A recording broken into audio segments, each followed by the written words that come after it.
I'm Craig Kenneth, a relationship coach and a psychotherapist. Every relationship is different and every breakup is different. Work with me and you'll get professional help on your situation. And if you're in no contact, focused on personal growth, my workbook series, The Knowledge, will help you make changes like you've never made before. Available now at AskCraig.net.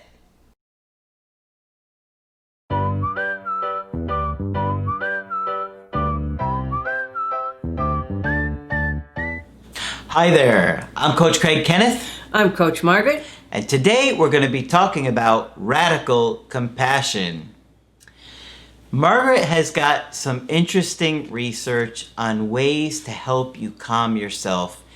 Many of you guys are struggling with your emotions on a daily basis, especially now so with coronavirus going on.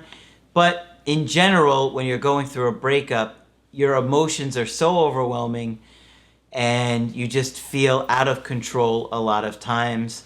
So she's got a good article to help you understand some ways to calm yourself. Okay. This is an article by a woman named Tara Brach, T-A-R-A and then B-R-A-C-H. She's a very well-known therapist and popular speaker. Mm-hmm. And I took the article from a periodical which I get called the Psychotherapy Networker, mm-hmm. which helps keep me up to date on new things. And this lady is into mindfulness and the Buddhist tradition, which you haven't heard me say much about. Mm-hmm. And my knowledge about that is hardly extensive, but I really like this article, and I wanted to share it. Okay. Okay? So says Tara Brach, for many years I've been practicing this prayer from the Buddhist tradition. May whatever circumstances that arise serve the awakening of compassion. Whatever circumstances. So my hope in these times is that this pandemic calls forth love that awakens this heart and all hearts.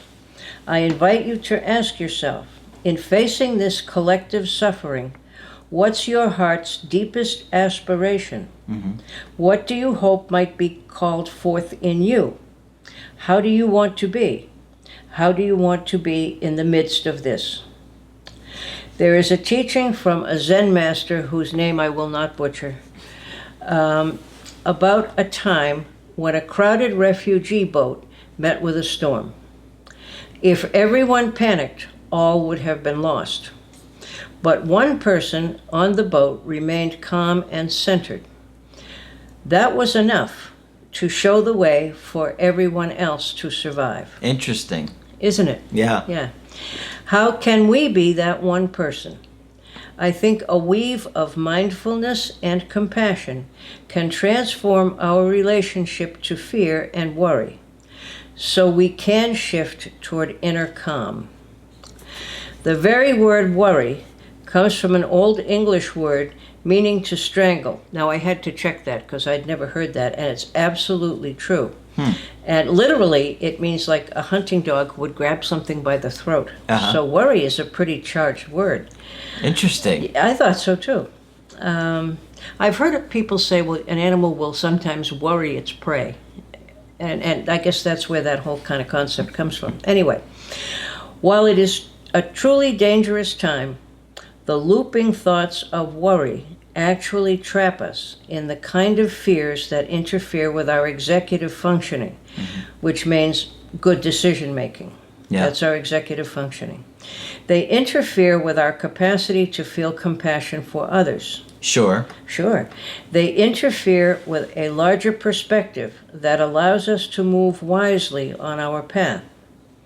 But mindfulness gives that capacity back. So it sounds like she's saying that the mindfulness will help you calm your anxiety, That's your right. worry, and your fear, which is causing you to do things like panic. Yeah, which many of you guys are doing. Sure, of course, many of us have. Yeah. So she's going to talk about a way to calm this down. Now, by mindfulness, remember that what they mean by that is that you are totally in the present moment. Okay, you're not worrying about the past, you're not worrying about the future, you're totally in the present moment. Not easy to do that. No, it's not easy to do that, and try it and see how well that works. I look at my dog, who can do it perfectly. It's interesting, yeah. Yeah. Dogs can do it like Yes, they live in the yeah. moment all of the time. Okay. In the meditation practice of RAIN, capital R-A-I-N, we can directly apply compassion to fear. So we can come back to a place of centeredness and tenderness as opposed to reactivity. Okay. Each letter of RAIN is a way to work with our body, mind, and heart. Okay. In short, the R in RAIN is recognize, meaning that we know what's happening right here, right now. All right. Okay? We name the emotion, fear, worry, or agitation. Always important to name an emotion. The second step is to allow, that's the A, which means there's an intention to let it be for right now, to not fix or judge or ignore it. Okay. Okay, so you're going to feel the emotion, not try to do anything with it. Just experience it. As Viktor Frankl once said, between the stimulus and the response, there is a space. And in that space is your power and your freedom. So no matter what you're feeling, you're going to get a minute before you respond to it. And take a minute before you respond to it. Yeah. So allow means it opens a space. Now, especially when fear has a tight grip on us, we need to continue on with the I in RAIN, which is to investigate, to bring a gentle and curious attention to what's here. It does not mean a really cognitive process here. It means more a somatic process, to just sort of feel it, and to try to discover and feel and fully contact the emotion as it lives in our body. Investigating is what sets the groundwork for the N, nurturing. As we investigate, we get more in touch with our vulnerability, and the whole mechanism of compassion is that if we can touch the vulnerability, a natural tenderness arises. So we nurture from that tenderness. We actively offer care to our inner life. We can put our hand on our heart because so often it helps to offer that care through touch. We might have certain phrases that we use to comfort ourselves, or an image of a loving being.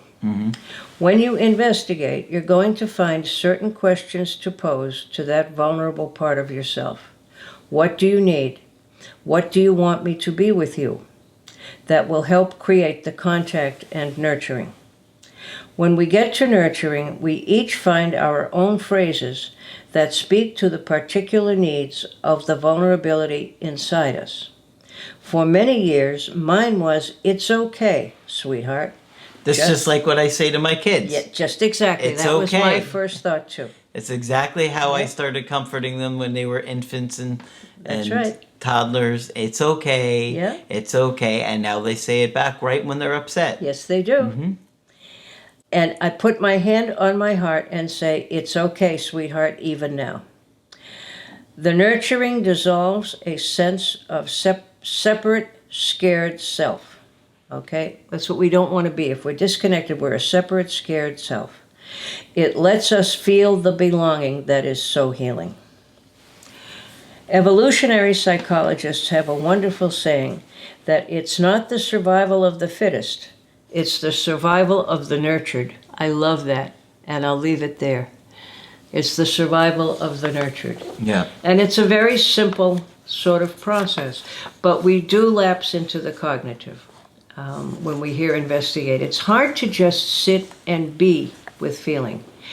And several people, I think I mentioned putting your hand over your heart just once. Yes. In a presentation I was doing. We have. I remember that. Yes, and I have heard from several people that they found it very helpful. Okay? You're sort of saying to yourself, "I love you," which will keep you from being panic-stricken. Because remember, all panic comes from being separated from mom, ultimately. Okay? Interesting. Yeah. So, a way to calm yourself down. It's interesting because as I was listening to you talk about it and you were talking about investigate, all I could think of is that when people are anxious, they more interrogate More than than investigate. Yeah. Yeah. Yeah. Don't interrogate yourself about your Interrogating. discomfort. Yeah. Well, it's like, to me, what I was thinking of was in a breakup when you're feeling that anxiety and you can't sit with it, you automatically want to interrogate your ex as to why they can't give you another chance. Why can't we talk about it? Why can't, why, Why can't you give me more reasons why? Yeah, Right. no matter what reason they gave, it's not going to be good enough.